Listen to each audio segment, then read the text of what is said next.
नमस्कार, स्वागत है आप सभी का। न्यूज़ एट 10 देख रहे हैं आप। मैं हूं आपके साथ कृतिका। अगले आधे घंटे हम आपको दिखाएंगे देश भर की ताज़ा तरीन खबरें, जिसमें मुख्य रूप से बात होगी गृह मंत्री अमित शाह के चंडीगढ़ दौरे को लेकर के कि वहां पर क्या कुछ परियोजनाओं की सौगात चंडीगढ़ वालों को देने वाले हैं गृह मंत्री। इसके साथ ही नजर डालेंगे हम कोविड की खबर पर भी कि कोविड किस तरीके से पैर फंसा रहा है, लेकिन साथ ही सरकार किस तरीके से सतर्क है उस पर भी बात करेंगे। इसके अलावा और भी तमाम अन्य खबरों का रुख करेंगे, लेकिन सबसे पहले बुलेटिन की शुरुआत करते हैं हेडलाइंस के साथ। चंडीगढ़ को आज मिलेगी ढेरों विकास परियोजनाओं की सौगात। केंद्रीय गृह मंत्री अमित शाह करेंगे 332 करोड़ रुपए की परियोजनाओं का उद्घाटन।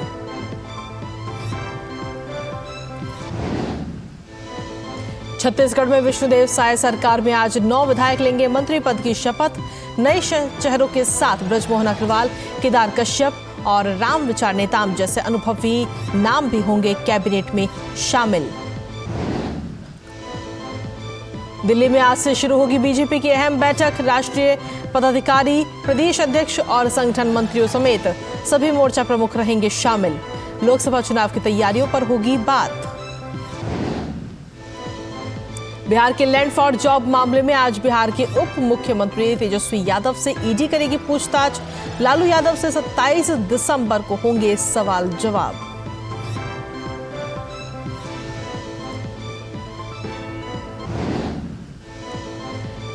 केरल में कोविड के 265 नए केस दर्ज। देश में सक्रिय मामलों की संख्या हुई 2099। केंद्र सरकार ने कहा घबराएं नहीं, सतर्क रहें। कई राज्यों ने अस्पतालों के लिए जारी की चेतावनी और एडवाइजरी। और चेन्नई में होने वाले खेलो इंडिया यूथ गेम्स के लोगो, जर्सी, शुभंकर मशाल और थीम सॉन्ग लॉन्च करेंगे खेल मंत्री अनुराग सिंह ठाकुर। 19 जनवरी से 31 जनवरी तक होंगे टूर्नामेंट।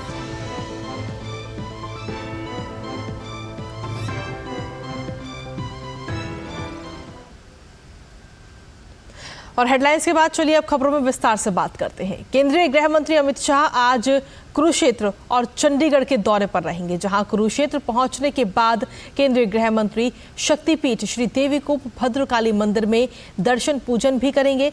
इसके बाद वो कुरुक्षेत्र में चल रहे अंतर्राष्ट्रीय गीता महोत्सव के संत सम्मेलन में शिरकत करेंगे। फिर चंडीगढ़ पहुंचेंगे। गृह मंत्री Chandigarh college of engineering and technology में करोड़ों की परियोजनाओं के उद्घाटन के साथ कई सेवाओं का शुभारंभ भी करेंगे।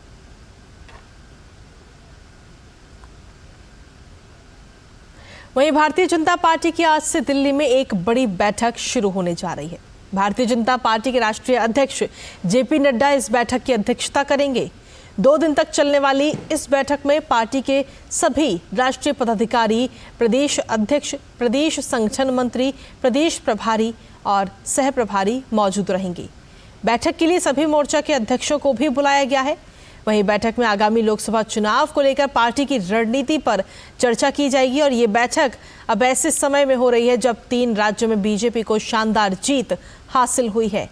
बैठक में पार्टी के भावी कार्यक्रमों की रूपरेखा पर भी चर्चा होगी। और वहीं अगर बात करें छत्तीसगढ़ की, तो छत्तीसगढ़ में आज 9 विधायक मंत्री पद की शपथ लेते हुए नजर आएंगे, जिसमें बृजमोहन अग्रवाल, केदार कश्यप, राम विचार नेताम और दयाल दास बघेल के नाम शामिल हैं। इसके साथ ही टंकराम वर्मा, ओपी चौधरी और लखनलाल देवांगन भी मंत्री पद की आज शपथ लेंगे। साथ ही श्याम बिहारी जायसवाल और लक्ष्मी राजवाड़े भी शपथ लेंगे। छत्तीसगढ़ में 13 सदस्यों का मंत्रिमंडल होता है। अभी मुख्यमंत्री के साथ 2 डिप्टी सीएम शपथ ले चुके हैं। 9 मंत्रियों की शपथ के बाद 12 सदस्यों का मंत्रिमंडल हो जाएगा। और चलिए अब बात करते हैं संसद की, जहां दोनों सदन से 3 नए आपराधिक कानून बिल पास हो चुके हैं और इस पर प्रधानमंत्री नरेंद्र मोदी की प्रतिक्रिया सामने आई है। प्रधानमंत्री ने कहा कि 3 आपराधिक कानून विधेयक का पारित होना भारत के इतिहास में ऐतिहासिक क्षण है। सोशल मीडिया पर एक पोस्ट में प्रधानमंत्री ने भारतीय नागरिक सुरक्षा संहिता 2023, भारतीय न्याय संहिता 2023 और भारतीय साक्ष्य अधिनियम 2023 का पारित होने को लेकर भारतीय इतिहास में ऐतिहासिक पल बताया। उन्होंने कहा कि ये विधेयक उपनिवेशक काल की समाप्ति और जनसेवा के साथ साथ कल्याण के नए युग की शुरुआत के प्रतीक है। साथ ही पीएम ने रेखांकित किया कि ये विधेयक समाज के गरीबों, हाशिए पर रहने वाले और कमजोर वर्गों के लिए बढ़ी हुई सुरक्षा सुनिश्चित करते हैं। साथ ही संगठित अपराध, आतंकवाद और ऐसे अन्य अपराधों पर भी कड़ा प्रहार करते हैं। उन्होंने राज्यसभा में 3 विधेयकों पर चर्चा करते हुए केंद्रीय गृह मंत्री अमित शाह का एक वीडियो भी साझा किया है। इन विधेयकों को सुधार के प्रति भारत की वचनबद्धता का प्रमाण बताते हुए प्रधानमंत्री ने कहा कि इनसे हमारी न्याय नीति और जांच प्रणालियों में नए युग की शुरुआत होगी, जिसमें प्रौद्योगिकी और फॉरेंसिक साइंस पर बल दिया जाएगा। इनके माध्यम से हमने देशद्रोह की पुरानी हो चुकी धाराओं को भी अलविदा कह दिया है। प्रधानमंत्री ने आगे कहा कि हमारे अमृतकाल में ये कानूनी सुधार हमारे कानूनी ढांचे को अधिक प्रासंगिक बनाते हैं।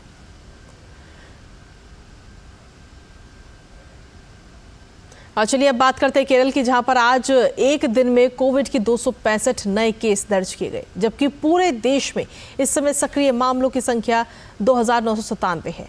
देश में कोरोना के बढ़ते मामलों को देखते हुए केंद्र सरकार पूरी तरह से सतर्क है। केंद्रीय स्वास्थ्य मंत्रालय ने कहा कि इससे घबराने की जरूरत नहीं है, लेकिन सतर्क रहना जरूरी है। साथ ही मंत्रालय ने कहा कि आने जाने पर फिलहाल कोई प्रतिबंध नहीं होगा। वहीं मास्क को भी अभी आवश्यक नहीं किया जाएगा। और वहीं कोरोना के बढ़ते मामलों पर गोवा के स्वास्थ्य मंत्री विश्वजीत राणे ने कहा कि सरकार इससे निपटने में पूरी तरह से समर्थ है। उचित दिशा निर्देशों का पालन करके इसे कम किया जा सकता है। मेरा विश्वास है कि केंद्र सरकार और हर राज्य सरकार योग्य तरह से ये निपट लेगी और जो गाइडलाइंस है वो गाइडलाइंस हर राज्य में अभी वीसी हुआ था, तो उस वीसी के आधार पे जो गाइडलाइन देंगे वो गाइडलाइन के माध्यम से ये सब वेरिएंट जो है वो ठीक तरह से वो मॉनिटर कर देंगे। और वहीं तेलंगाना सरकार ने राज्य के सभी अस्पतालों में कोरोना वायरस के नए वेरिएंट JN1 के संबंध में चेतावनी देते हुए एक सलाह भी जारी की है। इससे पहले राज्य में इस नए विषाणु का कोई भी मामला सामने नहीं आया है। हालांकि केरल जैसे कुछ राज्यों में संक्रमण की खबरें आने के बाद तेलंगाना सरकार ने सभी अस्पतालों के लिए चेतावनी जारी की है। अस्पतालों में इन्फ्लुएंजा जैसी बीमारी या सांस लेने में तकलीफ वाले मरीजों की निगरानी करने, उनके परीक्षण करने, उन्हें अलग वार्ड में रखने, मास्क पहनने और इलाज की पूरी तैयारी रखने के निर्देश दे दिए गए हैं। आयुर्वेदिक शिक्षा के अपर निदेशक और गांधी अस्पताल के अधीक्षक डॉक्टर M राजा राव के अनुसार अस्पताल में नए वेरिएंट से निपटने के लिए पूरी तैयारी उपलब्ध है और चिंता की कोई बात नहीं है। 65 वर्ष से अधिक उम्र वाले लोगों, गर्भवती महिलाओं, मधुमेह और रक्तचाप के मरीजों, हृदय और किडनी के बीमार मरीजों से विशेष सावधानी बरतने की भी अपील की गई है। और वहीं कोरोना के नए सब वेरिएंट को लेकर उत्तराखंड सरकार भी अलर्ट हो चुकी है। इसको लेकर एहतियात के तौर पर सभी अस्पतालों को अलर्ट रहने के निर्देश दे दिए गए हैं। देहरादून के 2 अस्पताल में आइसोलेशन वार्ड तैयार किया जा रहा है।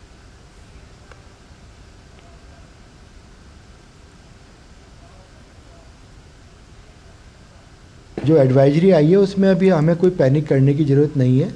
उसमें सिर्फ हम लोग को यही एक करना है कि हम लोग अपनी टेस्टिंग बढ़ाएं और जो पोर्टल पर ILI और सारी केसेज होते हैं, इन्फ्लुएंजा के लिए जो कि फ्लू जैसे केस हैं या फिर जिनकी सांस फूल रही है, सारी केसेज हैं, उनको हम पोर्टल पर अपडेट करेंगे, जिससे एक हम लोग के पास एक डाटा बैंक रहे हमेशा कि क्या नंबर बढ़ रहे हैं। और दूसरा, इसमें जितनी भी टेस्टिंग है वो हम लोग को बढ़ाने के लिए इंस्ट्रक्शन मिले हैं। और वहीं छत्तीसगढ़ के बिलासपुर के मुख्य चिकित्सा अधिकारी राजेश शुक्ला ने कोविड के बढ़ते मामलों को लेकर बताया कि लोगों को ज्यादा भीड़भाड़ वाली जगह जाने से बचना चाहिए, साथ ही हाथों को सैनिटाइजर से जरूर धोएं।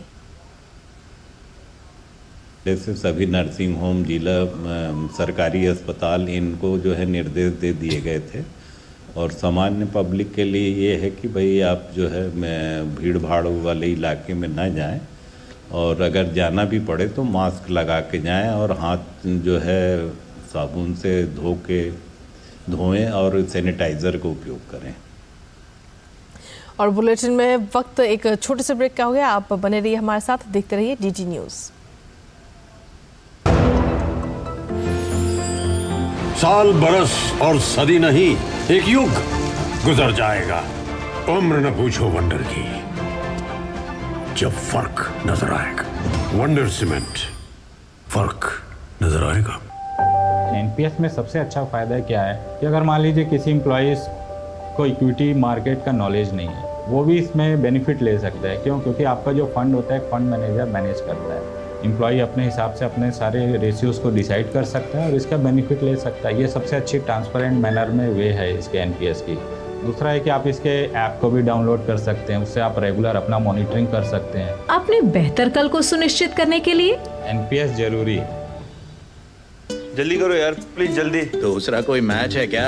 ऐसा ही कुछ है यार, बैंक जाना है दादाजी को लेके। हाँ यार, उम्र होने पर कभी कभी मदद तो लगती है, पर बैंकिंग में नहीं।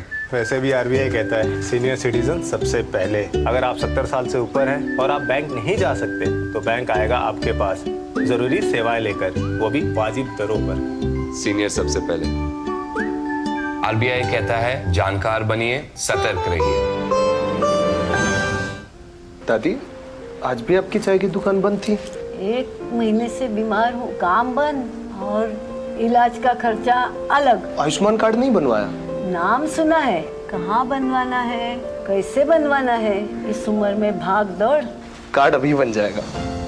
आयुष्मान ऐप पर जाकर अपना या परिवार के सदस्य का नाम लाभार्थी सूची में ढूंढें, आधार, ओटीपी या फेस ऑथ द्वारा ऑथेंटिकेट करें, डिटेल्स भरें, अब मोबाइल से फोटो खींचकर अपलोड करें। बन गया। अब ठीक होकर अपने हाथ की चाय पिला दो। और एक प्रकार से पीएम जय अब गरीबों की जय बन गई है। 5 लाख तक के मुफ्त उपचार की गारंटी, स्वास्थ्य का वरदान आयुष्मान। तुम्हें पता है इन्वेस्टर्स के लिए कि इन्वेस्टर प्रोटेक्शन फंड होता है आईपीएफ, लेकिन अगर तुम्हारा ट्रेड एक्सचेंज पर एग्जीक्यूट नहीं हुआ या फिर कोई गारंटीड रिटर्न्स वाली स्कीम है तो ये आईपीएफ आपकी मदद नहीं कर सकता है। और अगर आपका ब्रोकर ही डिफॉल्टर बन जाए तो फिर आईपीएफ आपको कॉम्पेंसेशन दिला सकता है। कहाँ से सीखा? एनएसई की साइट पर। समझकर इन्वेस्ट कर। साल बरस और सदी नहीं, एक युग गुजर जाएगा, उम्र न पूछो वंडर की, जब फर्क नजर आएगा। वंडर सीमेंट, फर्क नजर आएगा। और ब्रेक के बाद एक बार फिर से स्वागत है आप सभी का न्यूज़ 18 में। बुलेटिन में बढ़ते हैं आगे। जम्मू कश्मीर के पुंछ में बीते कल हुए आतंकी हमले में सेना के 4 जवान शहीद हो गए।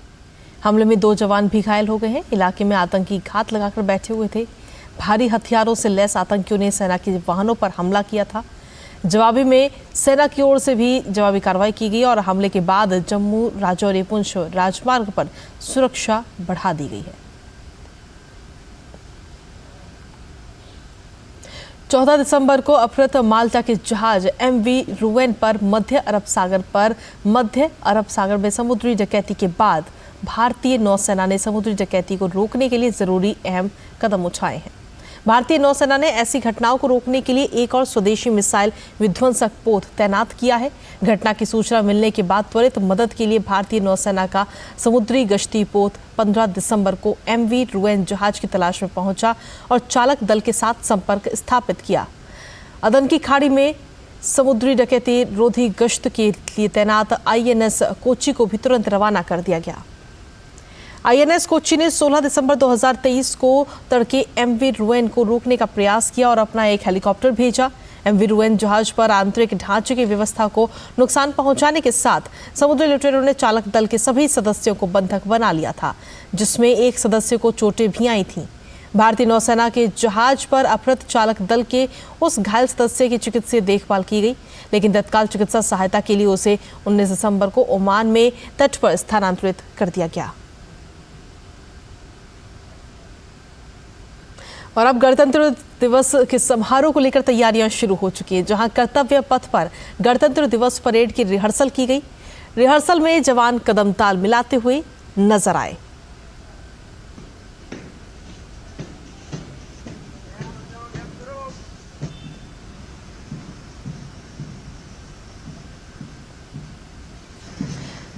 और वहीं प्रभु श्री राम की नगरी अयोध्या विकास की ओर तेजी से आगे बढ़ रही है। अयोध्या के कई बड़े मुख्य मार्गों पर निर्माण कार्य चल रहा है, तो वहीं कई नए फ्लाईओवर भी बनाए जा रहे हैं। इन निर्माण कार्यों से अयोध्या में ट्रैफिक की समस्या से राहत मिलेगी। अयोध्या के मंडल आयुक्त के अनुसार 30 दिसंबर से पहले इन निर्माण कार्यों को पूरा कर लिया जाएगा और नए साल में एक नई अयोध्या हम सभी को देखने को मिलेगी।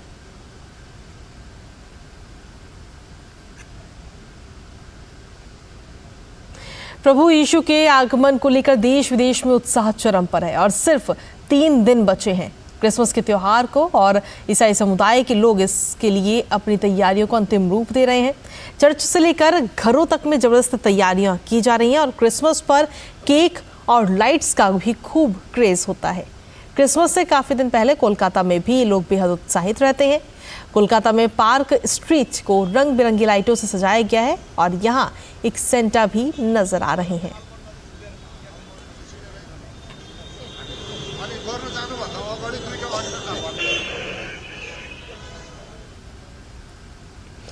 और वहीं केंद्रीय खेल मंत्री अनुराग सिंह ठाकुर आज खेलो इंडिया यूथ गेम्स के 6ठे संस्करण के आधिकारिक लोगो, जर्सी, शुभंकर, मशाल और थीम सॉन्ग लॉन्च करेंगे।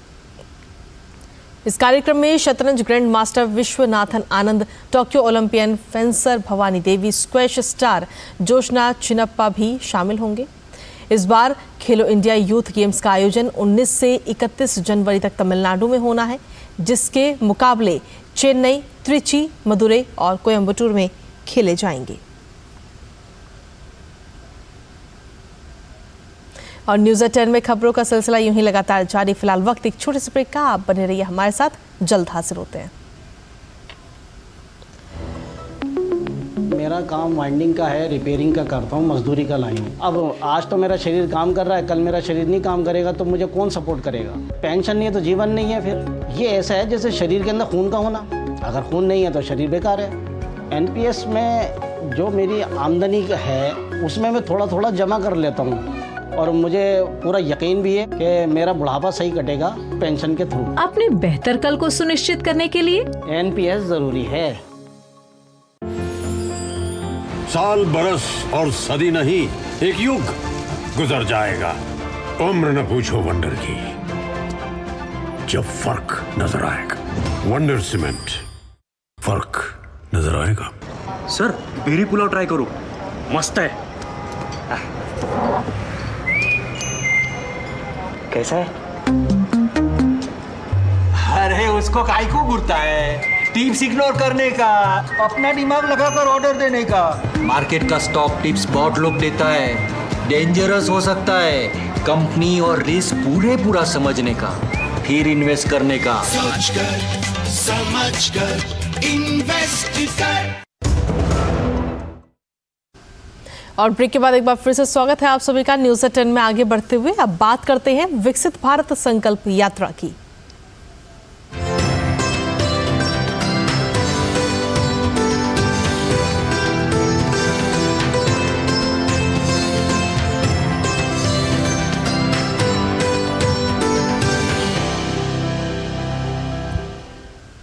हरियाणा के रोहतक में विकसित भारत संकल्प यात्रा का विशेष कार्यक्रम किया गया, जिसमें स्थानीय लोगों ने बढ़ चढ़कर हिस्सा लिया। आइए देखते हैं।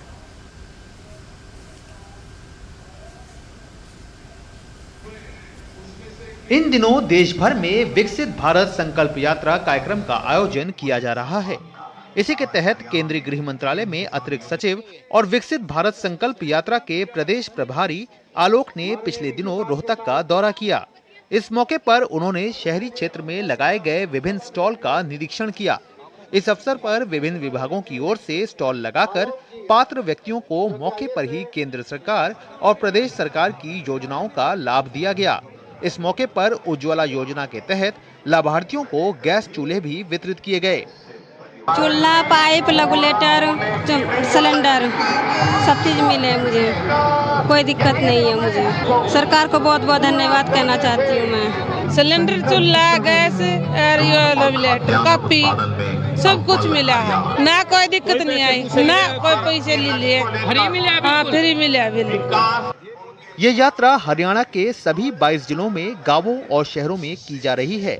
इस मौके पर केंद्रीय गृह मंत्रालय के अतिरिक्त सचिव वरिष्ठ प्रशासनिक अधिकारी आलोक ने कहा कि इस यात्रा का उद्देश्य यही है कि पात्र व्यक्तियों को हर योजना का लाभ मिल सके। हरियाणा के 22 जिलों में, गांवों में और शहरों में ये जो वैन है वो जाएगी।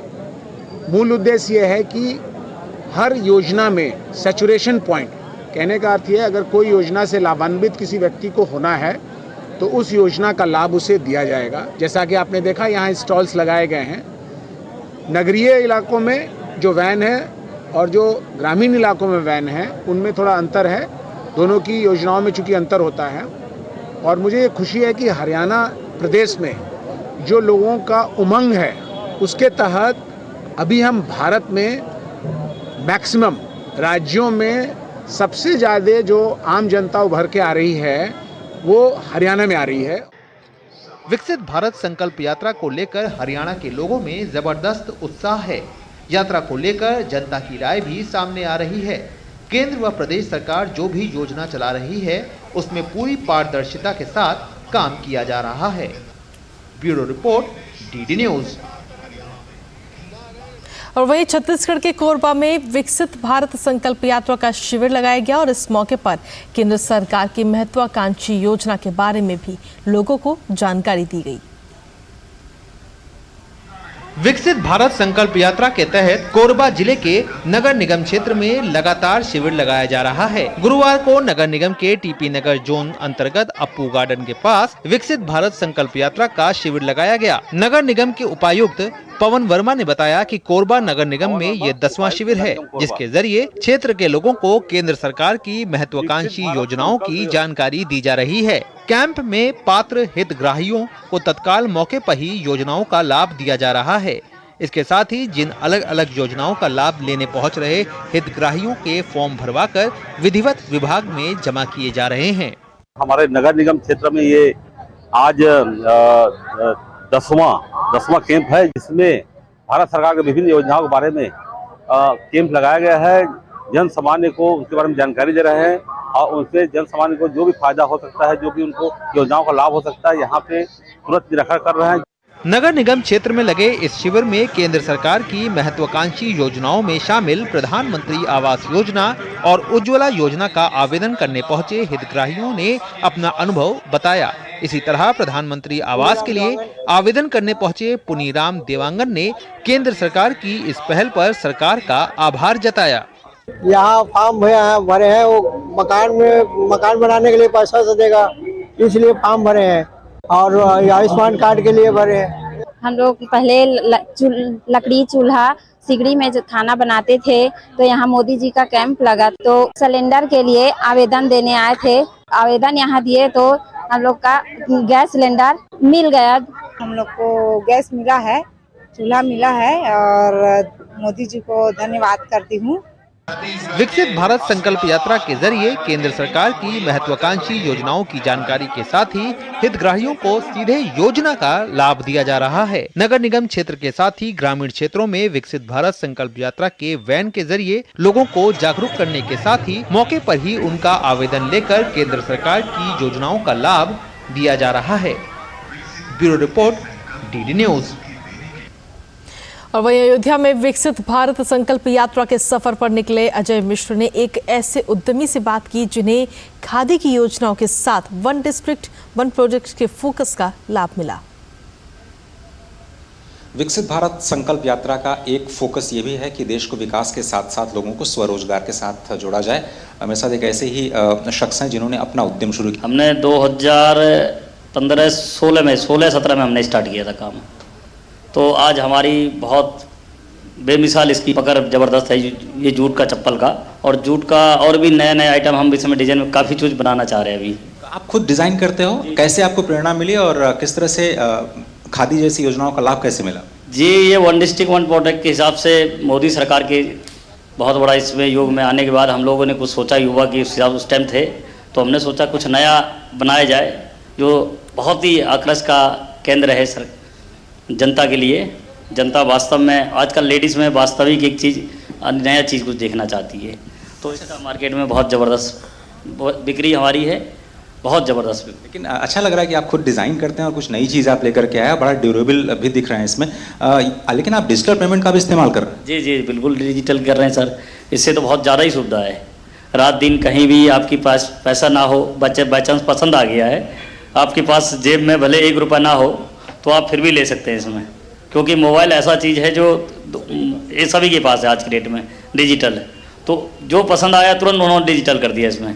इससे क्या है, हम लोगों को रात दिन में कोई पता कभी कोई परेशानी कोई संकट किसी प्रकार की आ जाए, कहीं फंस जाए आदमी, तो इसके लिए बहुत ज़्यादा ही फायदेमंद है ये चीज़। जी बहुत धन्यवाद। तो ये जो विकसित भारत संकल्प यात्रा है, वो जो उसकी विकास की जो गाड़ी है, वो गारंटी की गाड़ी अब अयोध्या में आ चुकी है। और अयोध्या में ये खादी ग्रामोद्योग का मेला है, जिसमें बता रहे हैं लोग कि जो डिजिटल पेमेंट है उनसे काफ़ी सुविधाएं मिली हैं, और जो स्वरोजगार के साथ साथ जो खादी के साथ जुड़ी योजनाएं हैं उनका भी उन्होंने जम करके फ़ायदा उठाया है। कैमरामैन उत्तम सिंह के साथ अजय मिश्र, DD न्यूज़ अयोध्या। और न्यूज़ 18 में खबरों का सिलसिला यूं ही लगातार जारी। फिलहाल वक्त एक छोटे से ब्रेक का, आप देखते रहिए DD न्यूज़। साल बरस और सदी नहीं, एक युग गुजर जाएगा। उम्र न पूछो वंडर की, जब फर्क नजर आएगा। वंडर सीमेंट, फर्क नजर आएगा। सर बेरी पुलाव ट्राई करो, मस्त है। कैसा है? अरे उसको काहे को घूरता है? टिप्स इग्नोर करने का, अपना दिमाग लगाकर ऑर्डर देने का। मार्केट का स्टॉक टिप्स बहुत लोग देता है, डेंजरस हो सकता है। कंपनी और रिस्क पूरा समझने का, फिर इन्वेस्ट करने का। समझ कर इन्वेस्ट कर। और ब्रेक के बाद एक बार फिर से स्वागत है आप सभी का न्यूज़ 10 में। आगे बढ़ते हैं और बात करते हैं अब काशी तमिल संगमम की।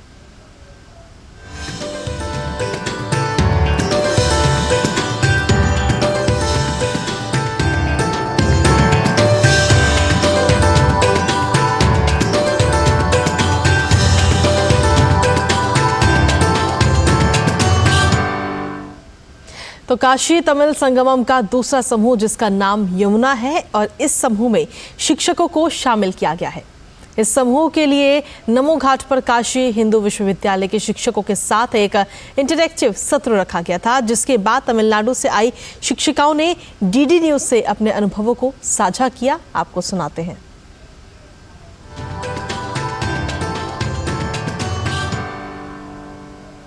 ये टीचरों का समूह है, तमिलनाडु से आया हुआ है।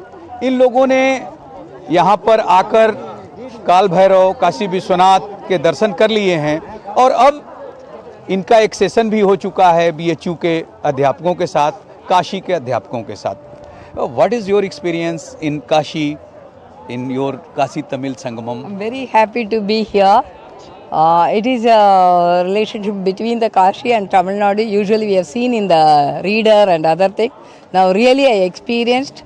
I should thank definitely the UP government as well as our Prime Minister to give us a wonderful opportunity. Words are not express my feeling, and moreover that see we are getting this is a lifetime remembrance for us. Memories are in our heart, making us to remember this award is there.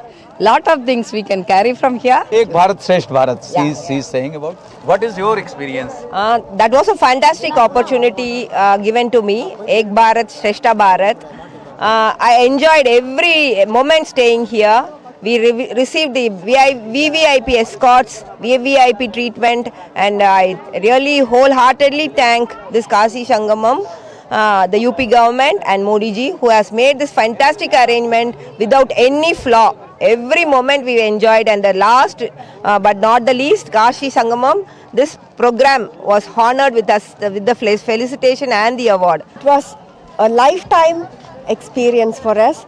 Actually, it is said in ancient days it will take more than 10 days to reach Kasi from Tamil Nadu. But what are all the good deeds we did, we don't know. But today we got this opportunity. It was made easy actually, and they have took us from Tamil Nadu. We got a very excellent hospitality.